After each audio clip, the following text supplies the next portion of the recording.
Now, there are different categories of lightning, and generally, only one is the one we're going to be concerned with. But we'll talk about intra-cloud or IC lightning first. And this type, the lightning never leaves the cloud it originates in.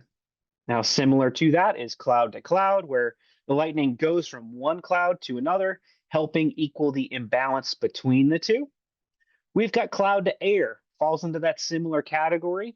All three of these make up the vast majority of lightning flashes, but they still put on a pretty good light show and they do create thunder.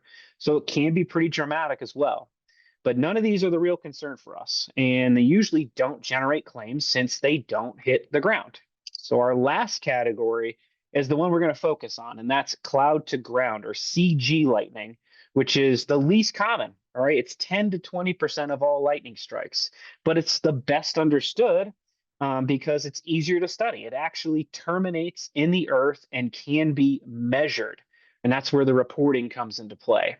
Now, these are also the strikes that can and do become part of a lightning claim because they can cause physical damage. Now, since our claims typically get generated from reported cloud to ground strikes, we can break this down even further. So ground strikes are going to be evidenced by some kind of burned or charred or disturbed areas like we see in this strike where the lightning actually dug a trench and exposed all these roots.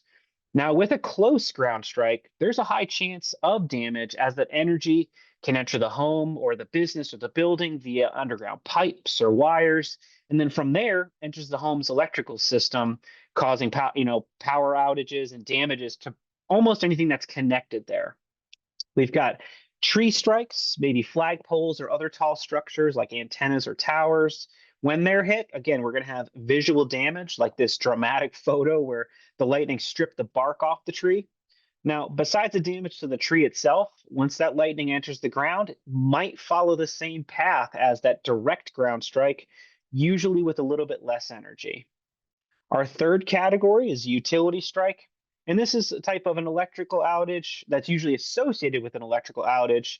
And typically that's going to affect a bunch of homes. Now, this type of strike could be to wires, poles, transformers being hit directly.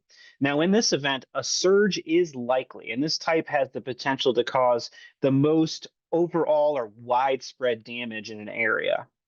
Now, the possibility exists for a direct strike to a building, and it's going to cause severe or catastrophic damage. As you can see here by our brick building getting hit directly, blowing out the corner of that brick. Now, if this was some other kind of material like siding, wood, God forbid, we're going to have charring, melting, or maybe even cause a fire.